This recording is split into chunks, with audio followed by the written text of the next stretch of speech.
Son los cielos y la tierra con el poder de su palabra y reina con autoridad. El Dios que aún los vientos le obedecen, una palabra es suficiente para los muertos levantar. Nadie es como Él, oh gran yo soy. Tú eres el Dios que adoramos, todopoderoso y soberano, grande misericordia y poder para salvar. Tú eres el Dios que adoramos, quien derrotó la muerte y el pecado, glorioso Redentor y Rey, te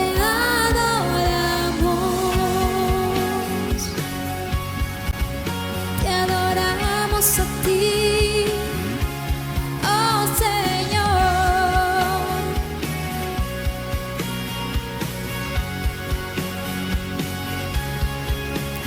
El Dios que descendió desde su trono para llevar sobre sus hombros nuestra culpa y transgresión. Jesús, exaltado sobre todo, nombre sobre todo nombre, solo en Él hay salvación. Nadie es como Él, oh gran yo soy. Tú eres el Dios, todopoderoso y soberano, grande misericordia y poder para salvar.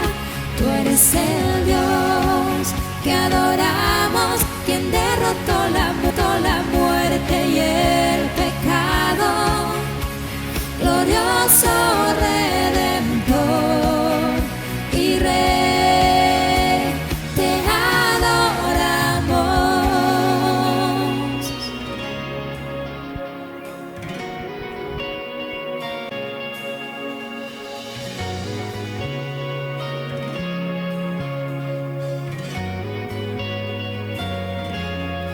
A Él sea la gloria y el poder, todo es de Él y para Él. A Él sea la gloria y el poder, todo es de Él y para Él. Tú eres el Dios que adoramos, todopoderoso y soberano, grande misericordia y poder para salvar. Tú eres el Dios que adoramos, quien derrotó la muerte y el pecado, glorioso Redentor y Rey, te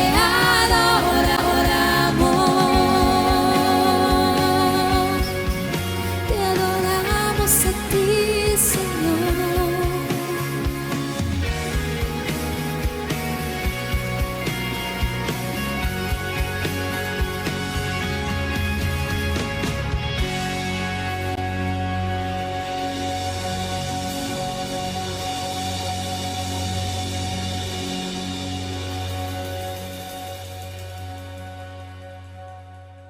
Cosas que han de acontecer, aquello que ha de ser cuando esa puerta se abra y tras la traspasemos para ver las realidades del cielo, nos confrontan con un trono. El trono que está en el centro de la historia.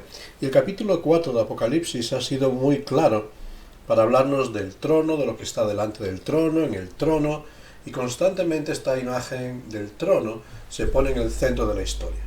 ¿Quieres conocer las realidades eternas? Piensa en el trono, en el gobierno de Dios en medio de la historia. Cuando llegamos al capítulo 5, uno de los capítulos más conocidos, más leídos de Apocalipsis también, sobre todo por las doxologías de alabanza que en él se incluyen, de nuevo nos encontramos delante del trono. Y todo vuelve a encontrarse en torno a lo que ocurre en el trono. El trono está en el centro de toda la historia de la humanidad. Y realmente empieza este capítulo con una afirmación un poco inquietante. Dice Apocalipsis 5.1: vi en la mano derecha del que estaba sentado en el trono un libro, escrito por dentro y por fuera, sellado con 7 sellos. Realmente este capítulo nos va a presentar 4 escenas importantes de lo que ocurre en el cielo, y son 4 escenas que tienen que ver también con nuestra vida presente y que necesitamos tener muy claras. Escenas que nos van a ir revelando pequeños detalles de la grandeza, de la gloria y del gobierno de Dios, y que son impactantes y necesarias para cada uno de nosotros. En la primera escena nos vamos a encontrar con una gran realidad. La realidad ahora está en el trono, ya no tanto en la figura del Dios que ocupa el trono, del rey soberano, sino de lo que tiene en su mano. Un libro, escrito por dentro, por fuera, sellado con 7 sellos. Realmente la imagen que Juan está intentando transmitir para todos nosotros es la imagen de un documento legal, de un contrato, algo con tremendo valor. En Roma, en la cultura romana, los contratos, ya sean de alquileres, de liberación de esclavos, facturas, propiedades, estaban escritos en páginas interiores y eran sellados con 7 sellos, de tal forma que solamente el legítimo propietario tenía autoridad para poder desatar esos sellos. Cualquiera que abriese su documento sin ser el legítimo propietario estaba cometiendo un delito y exponía a perder su propia vida. Incluso en el mundo hebreo también había contratos de propiedad que eran firmados por un mínimo de 3 testigos y que usaban este mismo formato de rollo que se doblaba y se iba sellando capa a capa, de tal forma que cuantos más testigos, mayor relevancia e importancia tenía ese contrato.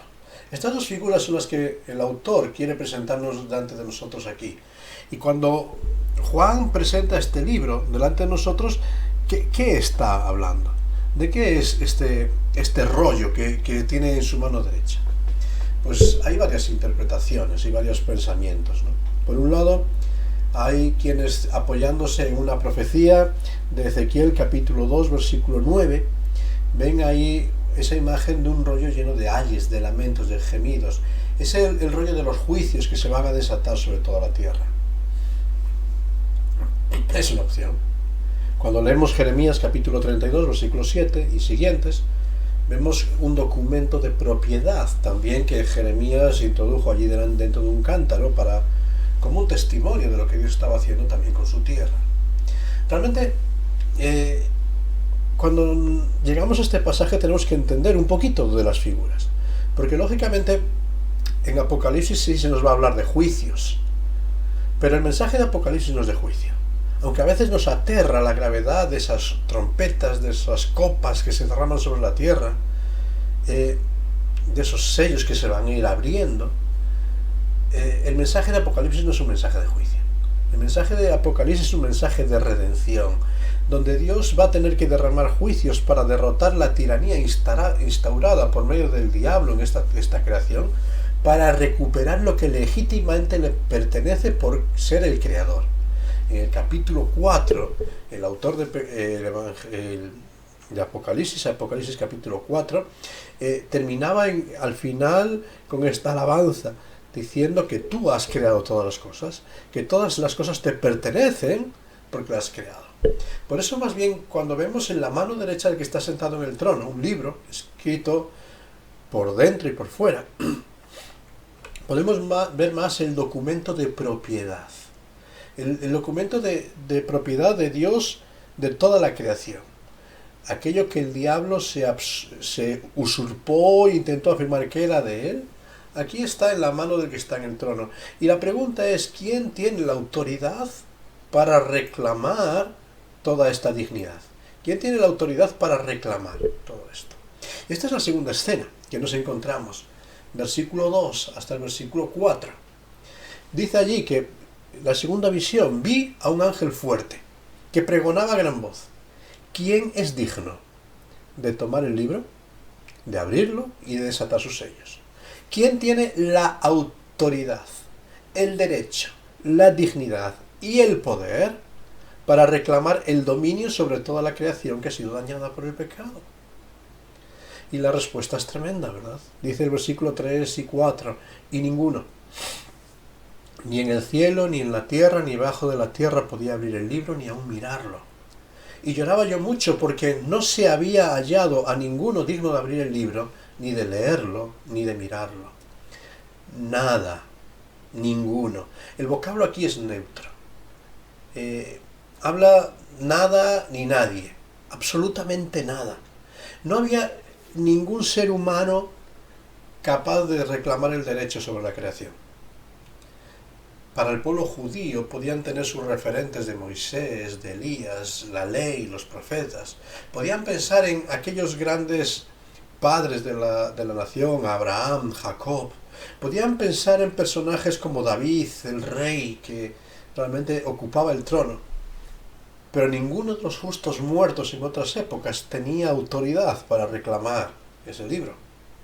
A veces nosotros somos muy dados a venerar, vamos a usar la palabra así, venerar santos, venerar personas de referencia, venerar héroes, pero ningún héroe deja de ser más que una anécdota en la historia de la humanidad.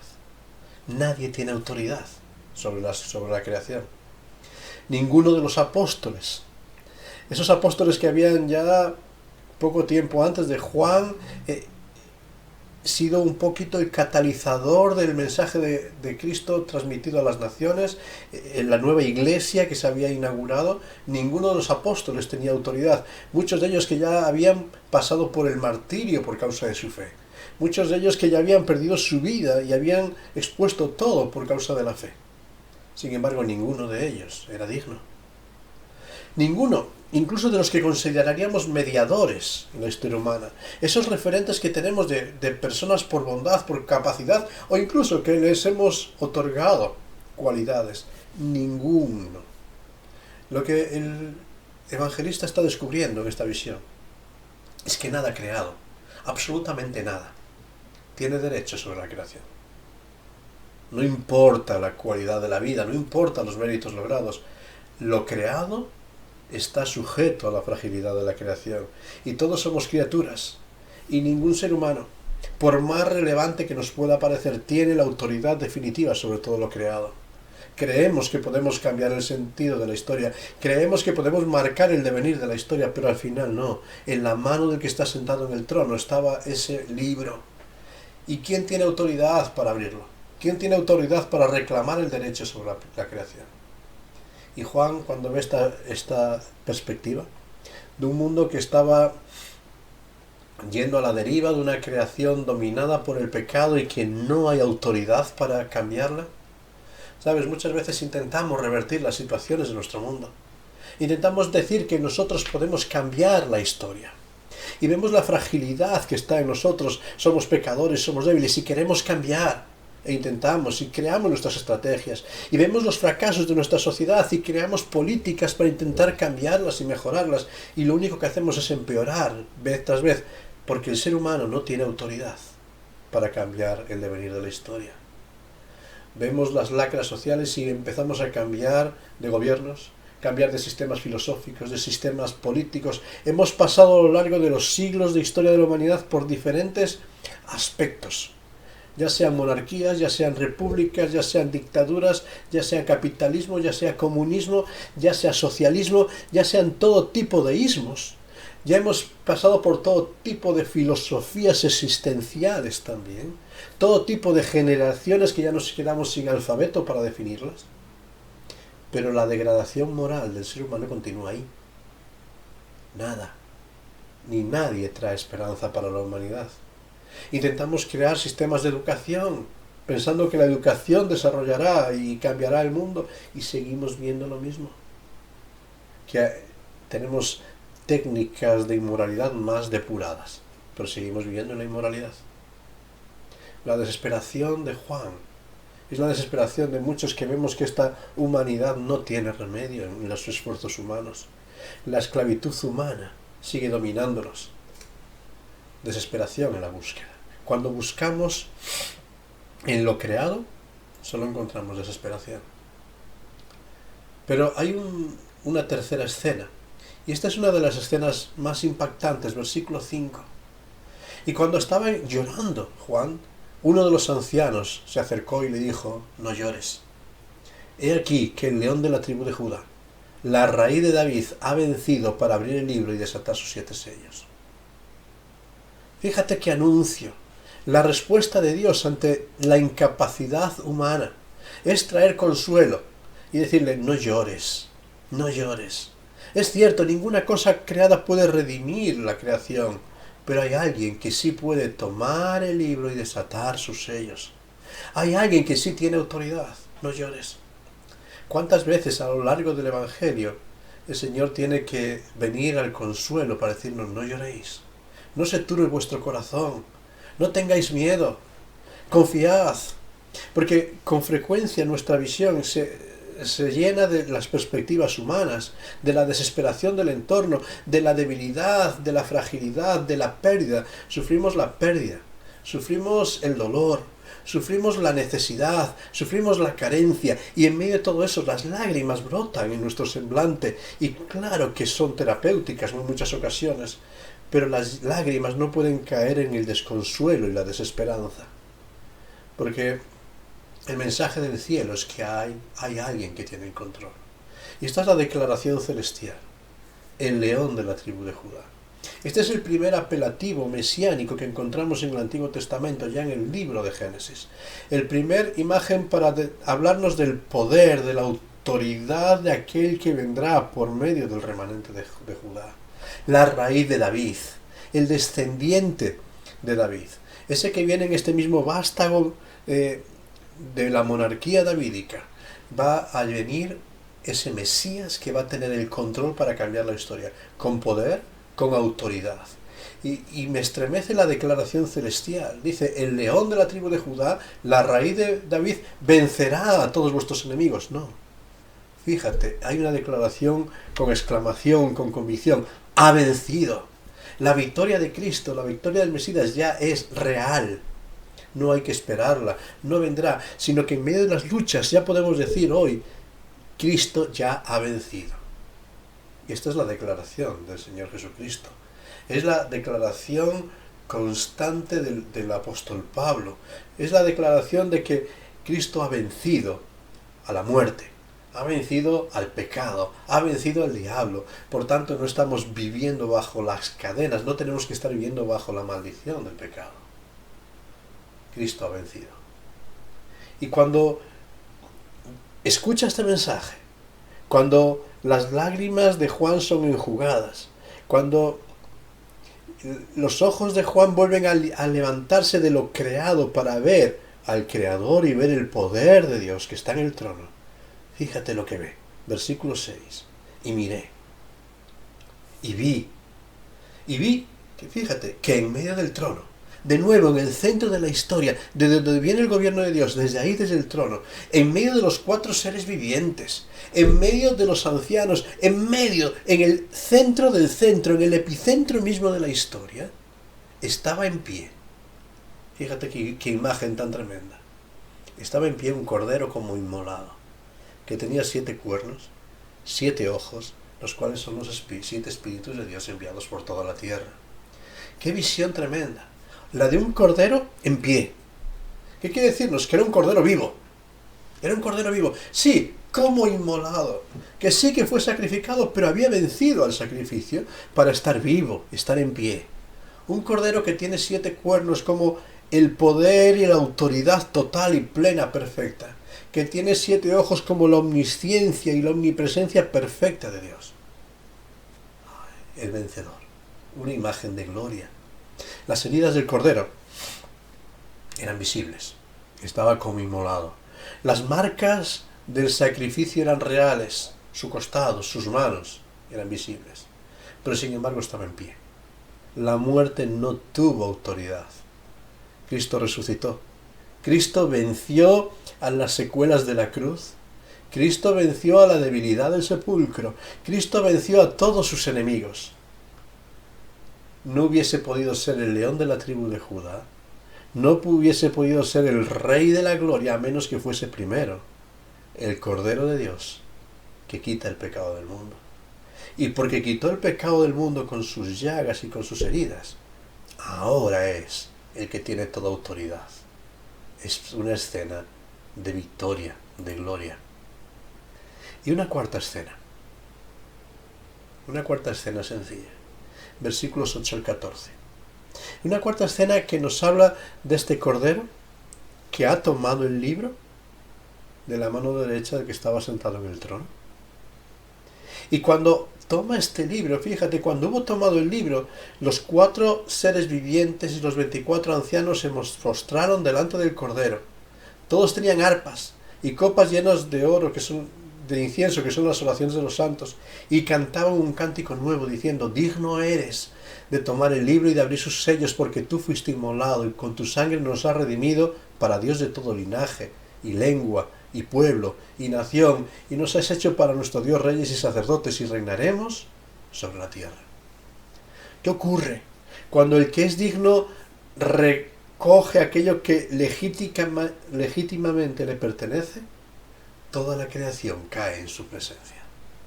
La autoridad de Dios hace que todo orgullo humano se doblegue ante Él. Las profecías y las oraciones del Antiguo Testamento van a encontrar su cumplimiento. Esas arpas, que son el símbolo de la adoración ya desde el templo, desde lo antiguo, que son el símbolo incluso del profetismo también del Antiguo Testamento, van a encontrar su cumplimiento en el trono, en el cielo, en Cristo mismo, no en ningún otro lugar. Las oraciones, todas esas peticiones y anhelos de redención de un pueblo clamando bajo la esclavitud y el dominio del pecado, esas oraciones que tantas veces elevamos lamentando el dolor y la miseria de nuestra vida, van a encontrar su respuesta en el medio del trono, en el Cordero. Y ahí, en medio de esta figura, resuena un cántico único, un cántico nuevo, porque ahora tiene todo su sentido. Y dicen ahí: digno eres. Esta es la primera declaración: Señor, tú eres digno. Eres el que lo mereces. Reconocemos que solo tú eres soberano. Reconocemos que solo tú puedes reinar y gobernar en la historia. Eres digno porque has alcanzado por medio de tu sacrificio. No eres digno porque sí. No eres digno de forma antinatural. Sino eres digno porque nos has demostrado. Nos has demostrado tu amor. Nos has demostrado tu gracia, nos has demostrado tu carácter, el carácter de Dios perfecto, justo, misericordioso, lleno de amor, se ha manifestado por medio del sacrificio del Señor Jesucristo. Decía el apóstol Pablo: mas Dios muestra su amor para con cada uno de nosotros, mas Dios manifiesta, demuestra, revela su carácter para con cada uno de nosotros, enviando a su Hijo unigénito, para que ocupase el lugar que cada uno de nosotros merecíamos. Eres digno porque fuiste inmolado. Eres digno porque has pagado el precio. Eres digno de recibirlo porque tú eres el único que has comprado esta creación para ti. Eres el único que has redimido. Hay muchas personas que ofrecen soluciones, hay muchos gurús y profetas que nos manifiestan caminos para seguir, pero nadie ha puesto su vida y ha vencido a la muerte. Eres digno porque tú has pagado el precio. De tal manera amó Dios al mundo, ¿verdad? No solo de palabras, de tal manera te amó a ti y me amó a mí, que entregó a su Hijo unigénito para que muriese en una cruz por ti y por mí. Eres digno porque has hecho un pueblo nuevo.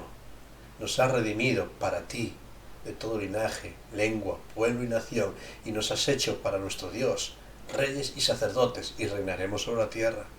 Eres digno porque nos has llenado incluso de dignidad. Nos has dado a aquellos que estábamos inmersos en el pecado, muertos, sin esperanza, que no éramos pueblo, que no éramos ciudadanos, que no pertenecíamos a nada. Nos has dado una identidad y nos has dado una dignidad. Y eso solo viene de Dios, de nadie más, del Cordero de Dios que quita el pecado del mundo. Y este es el aroma que se respira en el cielo. El aroma que cuando traspasamos la puerta y vemos lo que hay más allá, todo lo llena. El reconocimiento de la dignidad de Cristo. La rendición del orgullo de todo lo creado. No hay orgullo en nosotros, solamente la gloria es para Cristo. El regocijo por la redención que tenemos en Cristo. Por eso cuando leemos así rápidamente Apocalipsis capítulo 5, estas 4 escenas, entiendo que son escenas necesarias para cada una de nuestras vidas también en el presente. Necesitamos vivirlas porque solamente cuando vivimos con estas 4 escenas reales en nosotros, podemos encontrar el sentido del cielo y empezar a vivirlo ahora. La primera escena es una escena de reconocimiento. Reconocer nuestra incapacidad y nulidad de nuestros recursos. No podemos hacer nada para cambiar nuestra condición. No podemos hacer nada para justificarnos delante de Dios. No podemos hacer nada para declararnos justos delante de Dios. No podemos hacer nada para recuperar el control de nuestras vidas. Somos pecadores. Somos débiles. Y todas nuestras mejores intenciones, decía el profeta, son como trapos de inmundicia. Son sucias, son frágiles, abocadas al fracaso. Y mientras no reconozcamos nuestra fragilidad, no podremos cruzar esa puerta que nos permita ver y disfrutar el aroma del cielo. Pero reconociendo nuestra incapacidad necesitamos buscar, en segundo lugar, buscar al único que puede dar perdón completo. Si soy débil, si soy pecador, necesito buscar soluciones. Y las soluciones no están en mí. Entonces necesito buscar a aquel que me da la respuesta. Y ahí Dios nos presenta al Cordero, a Cristo, el Cordero de Dios que quita el pecado del mundo. Aquel que cuando fue bautizado, la voz del cielo decía: «He aquí mi Hijo amado, a él oíd». Escucha su mensaje, recibe su mensaje, recibe la salvación que te da. Búscale.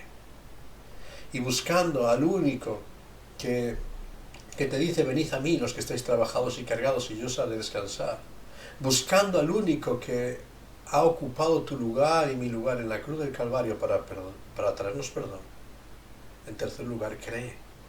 Creer que solo Cristo puede perdonar. Creer de una vez por todas que hay un solo Dios y un solo mediador entre Dios y los hombres. Y este es un texto tremendo. Hay un solo mediador entre Dios y los hombres. Jesucristo hombre. Ni los santos, ni las vírgenes, ni los esfuerzos, ni las penitencias. Cuando lees la Biblia nos presenta que hay un solo mediador entre Dios y los hombres. No hay otro nombre debajo del cielo en que podamos ser salvos, sino en el nombre de Cristo. Cree y acepta solo a Cristo. Solo a Cristo. No es cuestión de religiones, no es cuestión de liturgias.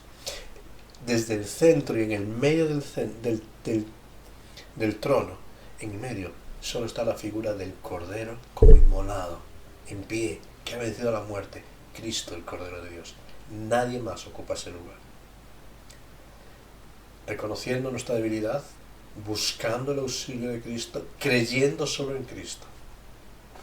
Si quieres vivir este aroma del cielo, vive para Cristo. Rendido ante su majestad, porque nadie más está en el trono que Él, nadie más tiene autoridad, nadie más tiene derecho para tomar ese rollo y abrir sus sellos. Nadie más puede reclamar todo el gobierno sobre la creación, sobre tu vida y sobre mi vida. Solo Él. Y si Él es el Rey, nuestra responsabilidad no es otra que vivir para Él. Que Dios nos ayude. Que Dios nos ayude para vivir estas escenas en el presente y marcar una diferencia con nuestra conducta.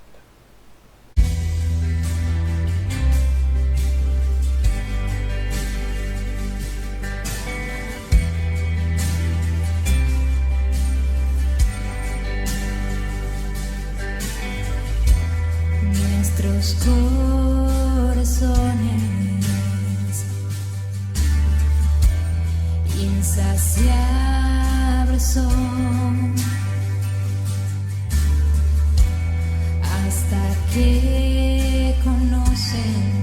su Salvador.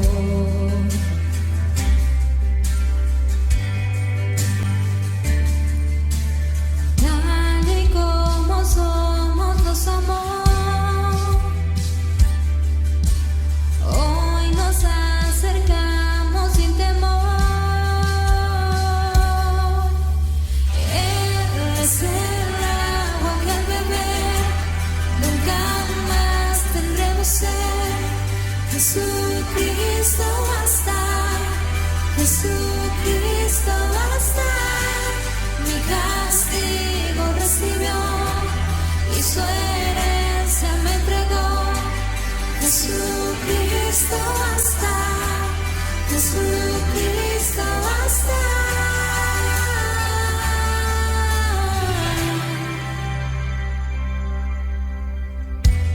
Fuimos alcanzados por su gran amor, con brazos abiertos nos recibe hoy.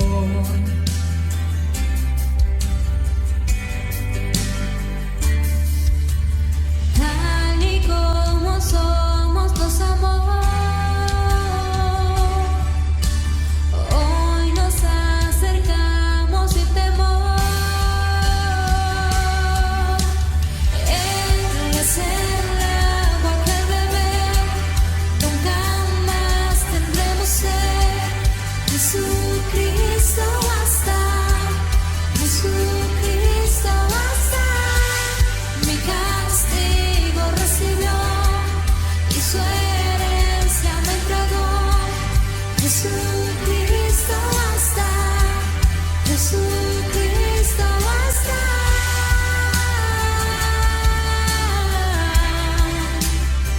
Jesucristo basta.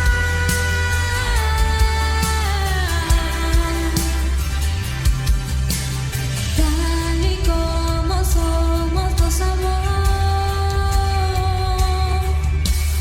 hoy nos acercamos sin temor, sin temor.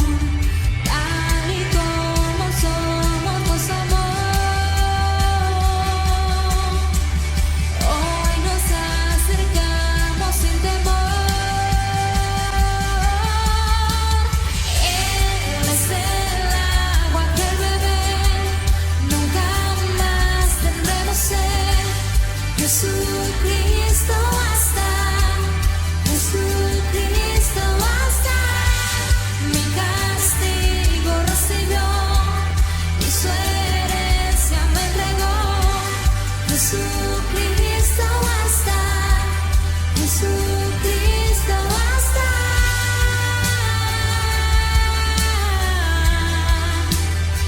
Jesucristo basta.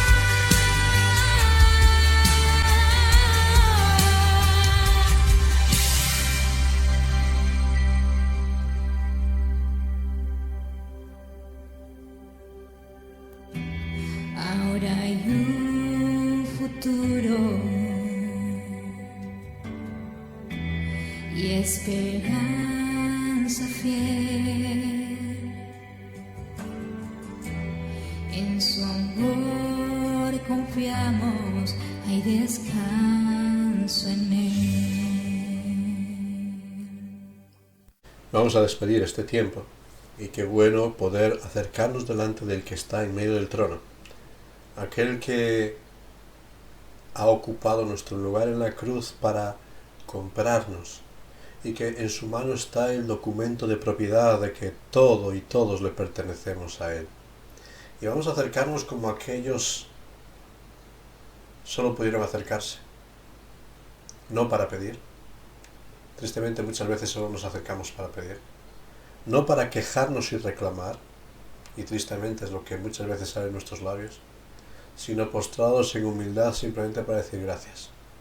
Reconocemos que tú eres Dios, reconocemos que tú eres digno, no merecemos nada, pero gracias porque tienes compasión de cada uno de nosotros. Y aunque no hay mérito en nosotros, has ocupado y has pagado el precio de cada una de nuestras vidas. Vamos a darle gracias a Dios en este tiempo y pedir que Él nos ayude para realmente honrarle y decir constantemente que solo Él es digno. Gracias, Padre. Gracias porque nos has buscado, nos has perseguido aun cuando vivíamos en el pecado, alejados de ti, sin esperanza. Gracias porque nos has llamado con un amor eterno e inquebrantable. Gracias porque has llegado a entregarte en aquella cruz para ser ese cordero inmolado, que en sus manos y su costado continúan grabadas las marcas de nuestra redención. Pero gracias porque ese cordero vive, está en pie, ha vencido a la muerte, ha salido del sepulcro y hoy está intercediendo por nosotros, está sosteniendo en su mano todo el acta de nuestra bendición y de nuestra liberación. Por eso, Padre Celestial, te alabamos y te damos a ti toda la honra y toda la gloria. Y pedimos que tú derrames tu bendición en nuestras vidas para que en verdad constantemente podamos proclamar y unirnos a ese coro celestial para decir digno eres de recibir la gloria, la honra y el poder. Y que cada día y constantemente nuestras vidas sean para decir digno eres, Señor, a ti sea la gloria. Por eso, Padre Celestial, descansamos en ti y te alabamos. Y lo hacemos en el santo y bendito nombre de tu Hijo, nuestro Señor Jesucristo. Amén. Que Dios te bendiga en todo este tiempo.